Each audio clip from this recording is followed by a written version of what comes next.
Greetings. Today I would like to talk to you about the power of the word.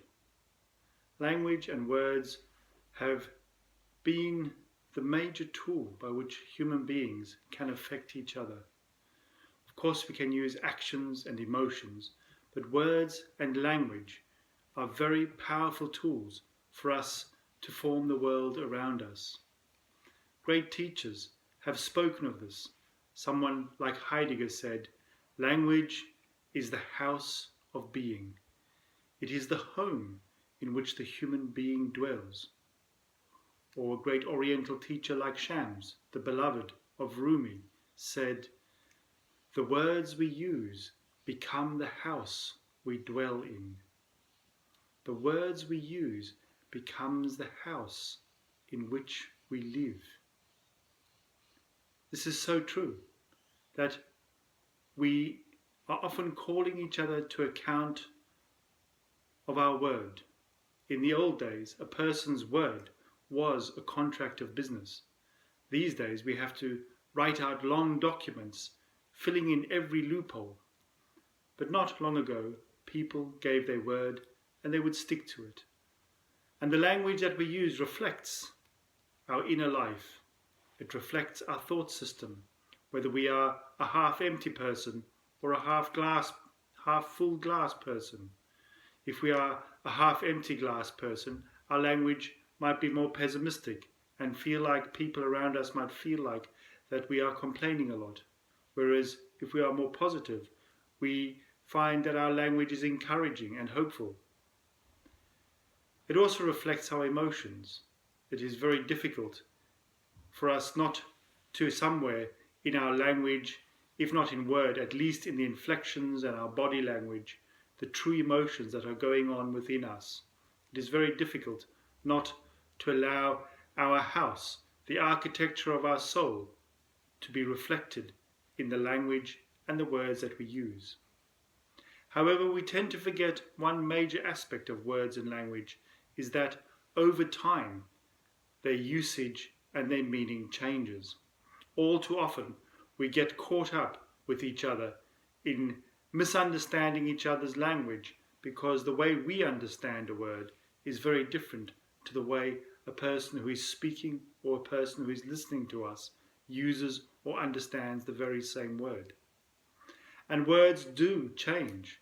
It is called semantic change, that over time certain words acquire different meanings and it becomes quite difficult for us to use words in the way that we used to use them in the olden days. Some very simple examples are obvious. In the Western world, in English language, we can no longer use the word man to mean the human being, because man has come to mean the male of the human species. And we need to rewrite and reauthor all sorts of literature and word usage around that. It's the same with pronouns. In the increasing world of changing gender identity, we will also need to change the use of pronouns around identity. With the emergence of the third gender, we will find that the pronouns and the descriptors that we use for our identity and our gender will need new words because the usage of the old words no longer fill the same meanings they used to hold. So as human community changes, our language also has to shift and change. And so there is always a quest in culture to find a reasonable language to give people not only how things work, but also to describe the journey of the human soul, to describe how we orient ourselves in relationship to each other. In the olden days, the oral tradition would give us mythical stories, give us stories of heroes where the tragedy of their lives would be instructive about how we as human beings would engage upon our own journey through the world, the travails that we would have to face, the inner transformations of our souls, of our feelings, of our thoughts, and how if we behaved in certain ways, certain actions would come back towards us. Great poets like Shakespeare are a prime example of beautiful stories that would be instructional to the community about what it is that we as human beings face when we make certain decisions. It gives insight into the dilemmas of the human thought and feeling world around decisions of action and the consequence of certain actions when our thinking hasn't been as clear as it might be.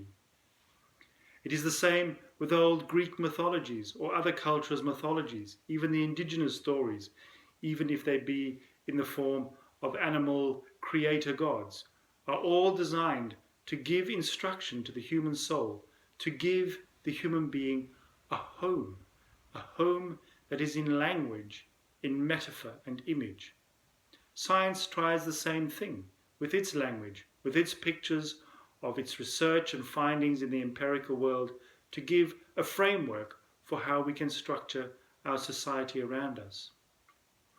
But I would like to draw our attention to some of the language usage that is dear to my heart, and that is of sacred scriptures, of ancient texts that have been translated by communities where things have been left out, certain words have been used in a particular way, and we have come to a point where the language usage has become very literal. When we take certain words, we no longer hear the great mythological backgrounds to certain things. I will give a small example today of a sacred text out of the Gospel of St. John, which goes, "In the beginning was the Word." If we take this literally, we fall into the battles between people about when the beginning was, and we come to the fallacies of biblical history being only a few thousand words, which fall into conflict with anthropological and scientific findings of billions of years of history. But if we go into understanding that the word beginning in its original usage meant far more than the chronological start of a process, that it possibly means in the Greek enarche, which means before time began. And the word that we translate as word has so many more meanings than the literal spoken word. It means reason, it means wisdom, it means system of understanding, it means science, it means logic, it means all sorts of things beyond a literal word or beyond the literal meaning that it is a word chosen to mean a particular deity in Christianity. But for us to go through this dialogue, we need to open up the translations again into a way that speaks for people to their consciousness today, that includes both the scientific understanding as well as the psychological, as well as the sociological, as well as the mythological aspects and the spiritual aspects of our being. Can we find stories? Can we rewrite the old poems, the old plays, the old oral traditions, all the different sacred scriptures in a way that is reasonable for the human being to say, yes, when I hear this story that used to be told in words that have become now literal, and I hear it in this new way, I can access and bring together within my soul all my understandings, my scientific knowledge, my soul knowledge, and it touches my soul.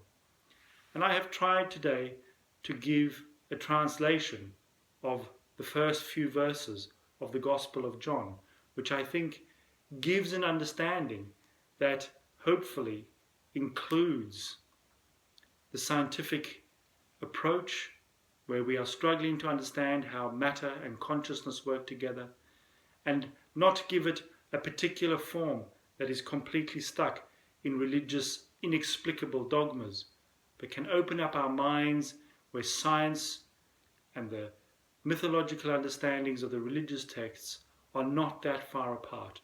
I will now read you this translation.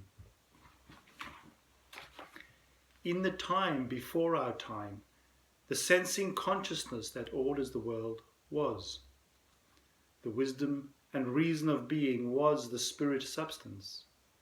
The spirit substance was ordered in the being of the consciousness of wisdom and reason.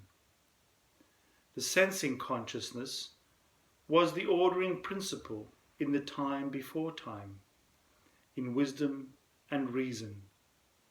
From this, life emanated, as then, so now, and in its eternal shining. The spirit light of life shines into the manifold manifestations of light as the bearer and the ordering principle of life. Life has a darkness of understanding this ordering of the spirit light, and its awakening slowly to the wisdom and reason in the light, fully permeating earthly consciousness and life. From the spiritual light and from life, from all the manifestations of the earth, the human being was imagined, gestated and emerged upon the earth. This human being came about through what we know as evolution. All human beings are emanations of the light of wisdom and reason. We have all within us the voice of wisdom, reason, light and love. We feel this as our role to care for creation. It is our sending from our own reasonable assessment of how we live on the earth. We have a name which is an inner lawfulness within us, which is fully integrated within the laws and the ordering of the cosmos. To be the bringer of grace and blessings of the spiritual light through our fulfilling our role in the world of stars. A light of consciousness is born, a light called love. Through human love, all creation may reach this state of consciousness in the course of time.